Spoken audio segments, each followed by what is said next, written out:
Kada se nađeš u stanju bezizlaznosti i misliš da ti nema pomoći, shvati da je to posljedica tvog pogleda na svet i začaranog kruga nemogućnosti koji su ti drugi ili sam sebi nametnuo, a koji ne odgovara stvarnosti. Svemir ti nije neprijatelj, niti te je odbacio, već upravo obrnuto. On te neprekidno privlači sebi i šalje spasonosne poruke koje ti zbog navikom nastalih misli ne primećiš. Bespomoćnost ne postoji i uvijek se možeš izvući iz nevolje, ukoliko nepokolebljivo veruješ u svemogući duh prirode. Božanski koji stvara i održava svemir može stvoriti spasonosne okolnosti i izvući te iz svake neprilike. Ono što se tebi čini kao beskrajno teško ili nemoguće je za Božansku majku magična lakoća. Ona ne koristi tvoj koji je zbog izobličenih ideja o stvarnosti doveo do teških posljedica, loših dela, bolesti, opasnih zamki, pa čak i do smrtne opasnosti. Snaga univerzalnog kosmičkog i njegovog srca je nedokučiva ogromnom broju ljudi, ali ti moraš učiniti prvi korak ka svebiću i otvoriti se ka njemu kako bi ti pomogao. Moraš mu obećati kako ćeš se truditi da mu u buduće ne okrećeš leđa i odnosiš se nemarno prema svojoj životnoj putanji. Trebaš doneti čvrstu odluku da ćeš se staviti u službu ispravnosti i zakona dobrote kao zahvalnost za izbavljenje. Moraš prineti na žrtvu svoje loše navike, neispravne postupke, sumnjive misli i predrasude, neiskrena osjećanja. Moraš nešto dati da bi nešto dobio i našao izlaz iz teškog stanja.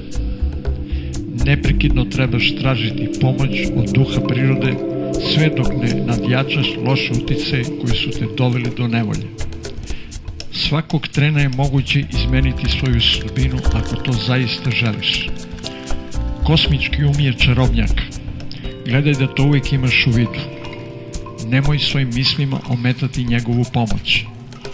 Dozvoli da ti bude pomognuto tako što ćeš odbaciti sve tamne misli ili stavove da ti je pomoć nije moguća.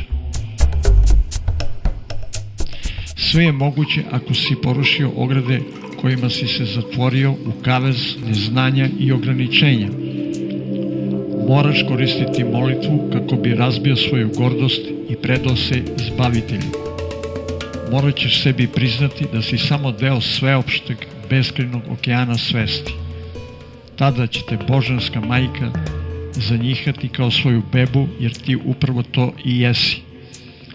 Poreklo tvoje snage je u njoj, jer bez nje ne bi bilo ni tebe. Ipak njena sila je neizmjerna u odnosu na tvoju. Ukoliko si postao svestan pravog stanja stvari, imaš veliku mogućnost da prebrodiš teškoće i okreneš okolnosti na svoju korist. Kada misliš da si u bezizlazu, moraš se usredsrediti na duh svemira i izbrisati svaku sumnju da ti on ne može pomoći. Ti nisi sam, već deo beskrajnog svepostojanja. Samoća ne postoji. Ona je umišljaj nastao iz pogrešnih zaključaka. Bezbroj bića u prirodi su članovi ogromne kosmičke porodice. Moraš doneti sudbonosnu odluku da ćeš raditi za opšte dobro kako bi stekao obnavljajuću energiju.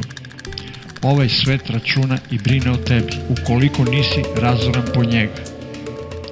Moraš misliti i delati kao dobra vila. Moraš se vratiti u prvobitno viđenje stvarnosti i dozvoliti da zdrava snaga prevlada u tvom umu. Trebaš obećati Božanskom duhu da ćeš postati njegov službenik i raditi na održavanju njegovog carstva, ispravnosti i punoće. To će ti pomoći. Usmeri pažnju na predao srce i zatvorenih očiju zaroni u njega. To je hram u kome ćeš tražiti pomoć. Ako se želiš probuditi sutra bez nevolje, legni da spavaš u 9 sati uveče, pošto si prethodno oslušao ovu poruku. Tvoje osnovno biće nikada nije ugroženo bilo čime, niti smrtno, jer je izvan vremena bez koga nema procesa rađanja i umiranja. Zar se ne želiš konačno upoznati sa njim?